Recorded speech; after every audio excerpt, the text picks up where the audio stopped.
આપણા દાદાજીનો ટાઈમ, આપણા પપ્પાનો ટાઈમ અને આપણો ટાઈમ કેટલું બધું બદલાઈ ગયું છે જરા ચેક કરીએ.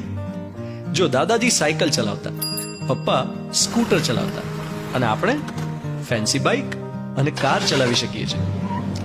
દાદાજી વખતે ટ્રાવેલિંગ એટલે તીર્થયાત્રા કરવી, પપ્પા વખતે ટ્રાવેલિંગ એટલે શિમલા, કુલુ મનાલી, નેપાલ, હરિદ્વાર, કન્યાકુમારી, રાજસ્થાન અને આપણા વખતે ટ્રાવેલિંગ એટલે બાલી, કોર્સિકો, સેન્ટોરીની, સ્કેન્ડિનેવિયા, અલાસ્કા.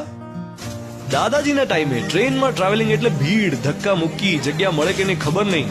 અને પપ્પાના ટાઈમે દરેક પ્લેટફોર્મ ઉપર મળતી ત્યાંની પ્રખ્યાત વાનગી ખાવાની અને આપણા વખતે ટ્રેનમાં બધા જ સ્ટેશન્સ પર, પ્લેટફોર્મ પર ચળકતા લાલ પીળા રેપર્સમાં એકની એક વેફર મળે, બધે કોમન.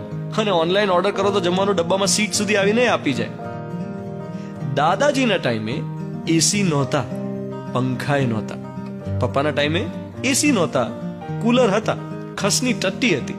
ને આપણે તો રૂમ ઠંડા કરીને ગરમ હવા બહાર ફેંકે એવા એસીના એડિક્ટ્સ છીએ.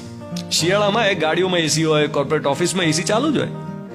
દાદાજીના ટાઈમે મોલ નહોતા, કરિયાણાની દુકાનો હતી ને વસ્તુઓ સસ્તી હતી.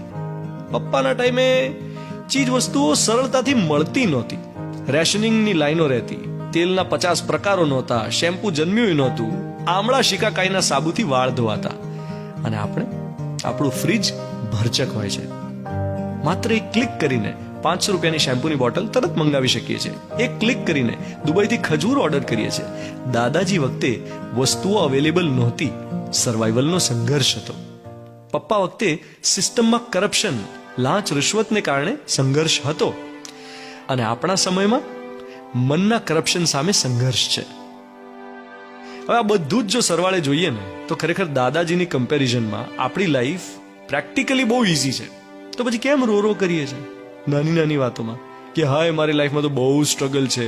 શેની સ્ટ્રગલ ભાઈ? ઘંટી દળવી પડે છે, પાણી લેવા જવું પડે છે કુએ, 5-6 છોકરા ઉછેરવાની સ્ટ્રગલ છે. આપણા દાદા દાદીઓએ આટલું બધું કર્યું ને તોય સંતોષથી જીવ્યા. તો પછી એક આપણને છે ને આટલી બધી હાઈ હોય છે, હે કઈ મોટી લંકા લૂંટાઈ જવાની છે? કેમ આટલા બાવરા છીએ આપણે? તમારું ને મારું બંનેનું બાવરા પણ ઓછું થાય અને આપણી પેરેન્ટલ જનરેશનની જેમ સંતોષથી આપણે જીવી શકીએ એવી શુભેચ્છા મિર્ચી પર હું છું ધ્વનિત તમારી સાથે.